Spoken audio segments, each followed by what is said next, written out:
Have you ever come across people who live like parasites? My name is Violet, and I have met 3 such people. My in-laws are your classic definition of leeches. They never worked hard and always wanted more than they could afford. My husband Nate was the only successful member and quickly became the cash cow for my in-laws. When I was dating Nate, I had no idea how bad things were. He did warn me, but I refused to believe him. After getting married, I saw just how bad his parents, Ben and Donna, were. He also had a brother, Shane, who is the golden child and never worked a day in his life. He's not a teenager, though. He's a grown adult in his 20s. Because of my in-laws, Nate and I had to sacrifice a lot. Nate has a good job while I was a stay-at-home wife. It was our joint decision since Nate worked a stressful job and needed someone to take care of him. We were okay with this arrangement. However, money was always tight because his family took away half of his salary. He paid their rent and utilities along with ours. They were never happy with it. They said, "Nate, you need to put in more money towards us. It's not fair you spend so much on your wife. She can get a job if she wants money. We are a 3-person family. We deserve more money. What you are giving is not enough. Do you want to see us in poor condition?" He just wants to keep his useless housewife happy. I don't know why he pays for her. All she does is lounge around the house and look at her phone. I always told you not to spend on the wedding so much, yet you gave in to everything Violet said. Now you have no money for us. That's not what a good son would do. The emotional blackmail never stopped. Surprisingly, the in-laws never made Shane work. He stayed with them, and Nate was stuck paying for his expenses as well. I never complained because I knew family is important. However, I had no idea that I would somehow become a victim of my in-laws. It all started when Donna and Ben got sick, one after another.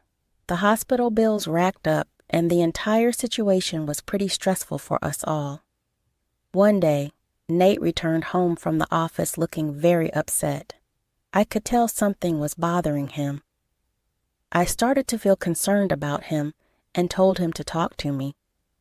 Nate said, "Violet, my parents are very sick. They're having a hard time managing on their own. I really don't know what to do. You know Shane will be of no help." "Oh my God, how bad is it?" "I know they have been to the hospital, but I thought they were doing okay." "They are much better now, but they still need some help around the house.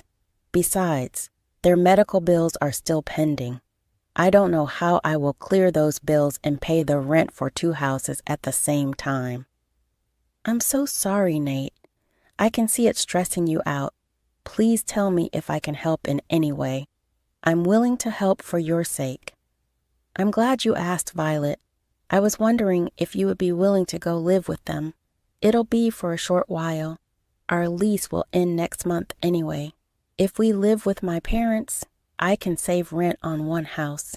That way, they'll get some help, and I'll be able to clear their medical bills too. There's a lot to think about, Nate, but if that's what makes you happy, we can go live with them. I think I should warn you, if they treat me unfairly, I will leave. I will make sure they won't do that. You're already sacrificing a lot for them. This time, if they mess up, I won't take it lightly. Consider this the last favor you do for me." We set some ground rules, and then Nate proceeded to inform his parents about the arrangement. From what I could make out, they were pretty happy with everything. Somehow, instead of reassuring me, it kind of set off alarm bells in my head. I was praying to God that I don't end up regretting my decision. I would later realize that my worst fears would come to light. With everything set, Nate and I packed up and moved in with my in-laws. They had a spare guest room that we used as our bedroom. Shane made some noise about needing the room for his personal reasons, but Nate shut that down real quick. His parents were surprisingly warm and welcoming towards us. I suspect it was because they knew they had to be in Nate's good books. However, things were about to take a drastic turn. As soon as Nate would leave for the office, my in-laws would pounce on me with a long list of chores. I moved in with them because I thought I would be helping them out. Instead, I was somehow stuck doing absolutely everything on my own. I did their laundry, cleaning, cooking, dishes, mowing the lawn, fixing things, driving them to places, etc. Ben and Donna just had problems with diabetes and recovered pretty fast. However, they acted like they were paralyzed. I was okay with doing the work for Donna and Ben. They were getting old, and I didn't have the heart to make sick people work. However, everyone expected me to do Shane's work as well. Shane did nothing all day. He got up late, demanded I make his favorite breakfast, stayed in his room, littered all over, and only came down for meals. Even during meals, he sat at the table and complained. He never did it around dinner because he knew Nate would crack down on him. When Nate wasn't around, Shane always said, "Why'd you cook this crap every day? You know I don't eat this. Who the hell likes veggies anyway?" It's a balanced meal, Shane. There is meat in it as well. You can ignore the veggies if you want. I don't like this dish at all.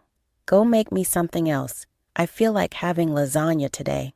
Oh, for dinner, make me a steak. Do you really expect me to stop making you lasagna right now? It will take hours. I just finished cooking 2 meals today and still have to prepare for dinner. Why don't you make yourself something? How dare you talk to me like that? I don't cook. I'm a man. Women should do the cooking. My brother is looking after you for a reason. It's your job to feed and work for his family. No, I'm only responsible for taking care of Nate. All this is extra. Besides, Ben and Donna are sick. You are just as fit as a fiddle, so you need to help out more. Hearing this, Shane called out to his parents in classic man-child fashion. It was so funny that I would have laughed, except I was mentally and physically exhausted and had no time to go laughing at a loser. Ben and Donna came down running. They sure appeared to be fine when defending their son. They heard the tale from Shane and said, "Violet, how dare you tell my son to help? This is your job as a housewife. Nate didn't marry to be a parasite in this family. Yes, you have some nerve to stay in my house and tell my son to do your job. He's a man who doesn't have to do feminine work. That's what you are here for. I am not your servant. I am already doing a lot for you guys. The least he can do is make his own meals if he doesn't like mine. Shane literally does nothing but sit around. What he does is none of your business. Now go make him a lasagna. If that's what my baby wants, he will get it. There is no room for arguments. I don't want it anymore. I changed my mind. Violet can give me some money for takeout. That will make up for insulting me today." I was pissed, but knew that arguing with them would be pointless. So I took the money out of my pocket and gave it to Shane. It was a bad day for me. I wanted to cry. However, I didn't do that. Instead, I told myself that my time would come. No one knew that I was already collecting evidence of their misbehavior. I had some recordings on my phone and proof that Shane regularly asked me for money. I wanted to first try and salvage the situation. To be honest, I didn't want to stress Nate any more than he already was. He worked hard to take care of us all, and I wanted to give him something in return. Somehow, I managed to live with them for 6 months. Their behavior never changed. Instead, their demands escalated day by day. Shane still wasn't working or contributing in any way, and I was constantly berating him for being unemployed. Shane never talked back to him. However, when Nate was gone, he took that anger out on me. He made me clean his room, cook meals, and even do his laundry. If I refused, he would complain to Ben and Donna. Then the three of them would corner me and verbally abuse me until I gave in. Slowly, I was starting to hit rock bottom. The worst thing happened just when the 6th month came to an end. It was a horrible July with bad thunderstorms. Nate had to be away on a business trip that weekend. Our area was on high alert for tornadoes. Everyone was worried, and even Nate had a hard time being away from us. Just when I was finishing up lunch, Shane came down from his room and said, "You made that food again? Why can't you just follow my damn instructions?" "Donna and Ben are both diabetic, Shane. We can't have rich and oily food every day for health reasons. How many times do I have to tell you to make my meal separately? You are such a lazy witch. I wonder what Nate ever saw in you. Since you don't want to cook, you could go get me McDonald's. Are you insane? There is a tornado alert out there. Do you really want me to go out in this weather? Don't be dramatic. It's not that serious. Besides, this is your job. You need to go get me something or make me a new meal from scratch. Oh, my room is also very dirty. You've been slacking off. You better go clean today." "Absolutely not. I'm not doing your work anymore. I already have a lot on my plate with stocking groceries and preparing for the storms. From now on, if you don't like anything, you can go cook your own food. You are a grown man, so clean your damn room on your own." "What did you just say? Just wait till Mom and Dad hear about this. You will pay for talking to me like this." Shane, as usual, called Ben and Donna. At that moment, I knew things were about to hit the fan, so I got my phone out and started to record. Ben and Donna came down, and Shane cried to them about how bad I was treating him. They said, "You have no shame, Violet. We have told you multiple times that our son went to a woman's job. You never listen to us. You're an ungrateful witch who's wasting Nate's money. I always knew this little witch is a leech. See, I was right. How dare you mistreat my son in my own house? We've been hosting you, and you have no gratitude. I'm tired of working like a dog for you guys. All you three do is sit and complain. There is just so much a person can take. Besides, I'm working enough for this household. You are the ones who are living like parasites. How dare you insult us and call us parasites? It's Nate's duty to look after his parents, and you, as the daughter-in-law, are responsible for taking care of us. Telling her won't work anymore. She's gone too far. We need to teach her a lesson, Ben. Since it is our house, you are no longer welcome here, Violet. If you can't respect us and do your job, you need to get out. Yes, Mom, Dad, kick her out. That will teach her a lesson not to disrespect us in our house." With that, Donna grabbed me by my arm and took me towards the door. Before I could react, she pushed me out the door and locked it behind her. I fell on the wet grass and scratched my hands and knees. I immediately got up and went banging on their door. I said, "No, you can't kick me out. What is wrong with you? There's a tornado coming, and the thunderstorm is already here. You can't keep me outside." "Stop shouting, Violet. It'll be of no use. This will be the perfect lesson for you. Now you will know what it feels like not to have a roof over your head. This is inhumane. You need to let me in. I can't stay out in the storms. It's not safe. I'm already drenched to the bone. Cry as much as you want. We will protect our son first. A girl like you needs to know her place. Now go away before I call the police." I was still banging on their door and crying. The trio just turned and left to their rooms. In a matter of seconds, I was completely soaked and started to shiver from the cold.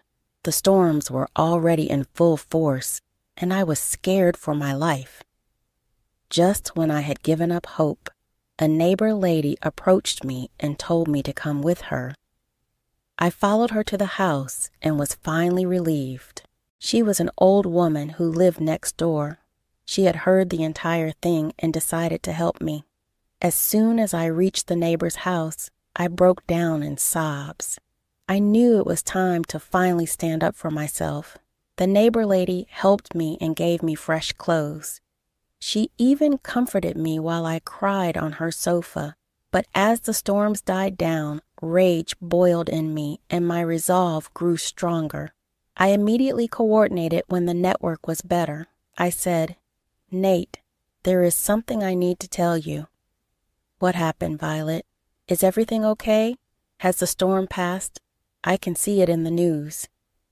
"Yes, the tornado didn't happen, but there was a bad thunderstorm. Don't worry. The weather has calmed down." "Oh, then what's wrong, dear? Tell me immediately. I'm getting anxious." "Your parents kicked me out today. I'm at the neighbor's house. I'm calling you from here." "What? That's impossible. Why the hell would they do that?" "I'm so sorry, Nate. I tried my best to help your family, but they have been verbally abusing me and overworking me. They kicked me out because I refused to remake a meal for Shane or get takeout for him. That is insane. How did they just kick you out like that?" "Don't believe me? I will send some videos. You can watch them and then make a decision." I hung up and sent the videos to Nate. Additionally, the neighbor lady called him and told him what she had witnessed herself. It was quiet for some time. Nate told me that he would be back soon. My in-laws, on the other hand, didn't even try to contact me. They were peacefully staying at the house and didn't even want to know if I was safe. However, an hour after I talked to Nate, they started to blow up my phone. When I picked up, they called me back into the house. I went there to have a final confrontation. I said, "What do you want now? After kicking me out, you had no regard for my safety. What's the point of calling me back here?" "We made a mistake, Violet. Things happen sometimes. We are family. Don't be mad at us. We will apologize to you." Yes. We can just apologize and move on. Even Shane here will say sorry. Let's just put it past us." "Oh, I'm sorry, Violet. This will never happen again. We were being stupid." "Wow, that's some change in your behavior." "What brought this on, may I ask?" "Nate called us today. He was pretty upset at us. He said he will look past it if you forgive us." "Yeah, if you don't, then he would stop supporting us. You know we are sick and old. Please don't hold a grudge. Without Nate's support, we will be homeless." "Good, because that's what you deserve. People who have no empathy for others should not be shown mercy." "I will tell Nathan that I won't live with you three anymore and I don't accept your apology. What Nate does after this is completely his choice." As soon as I said that, the trio started to beg and plead for mercy. They kept repeating that they were sorry and it wouldn't happen again. Shane even dared to say that kicking me out was a small joke that went too far, and that holding grudges is a childish thing. I never paid any attention to them. I gathered some of my things and went to the neighbor's house. I also called and told Nate that I would never forgive my in-laws again. Nate took my decision very seriously. He flew back a day early and went straight to my in-laws. Then he came back and told me that he wasn't going to support them anymore. He was tired of them treating me unfairly, and it was enough. Nate decided to stop sending them rent or paying for their medical bills. He also wouldn't be giving them any allowance. Shane would be completely responsible for Donna and Ben. How he would do that was none of my business. Nate and I then started to look for a new place. We got lucky because one of his colleagues was renting out one of his apartments. We jumped at the offer and started to move our things the next day. Nate also profusely thanked the neighbor lady for protecting me when he couldn't. Suffice to say, we will continue to keep in touch with her. Meanwhile, Ben, Donna, and Shane thought that Nate was bluffing. They did ask for forgiveness, but never actively tried to improve their situation. So, the following month, when Nate didn't send the money, my in-laws were in big trouble. They started to blow up our phones and even called me horrible things. Nate and I simply blocked them on our phones. Any relative who felt sorry for them was sent proof of their misbehavior, and that shut them up real quick. It's been a long time since then. Nate no longer sends them any money. We know that Shane was forced to work in a warehouse and earns very little. The three of them live in a small camper, and things are not looking good for them. Nate and I, on the other hand, have finally put the down payment on our dream home. I am also currently pregnant and expecting our first child. We are looking forward to our new life, away from the leeches that are my in-laws.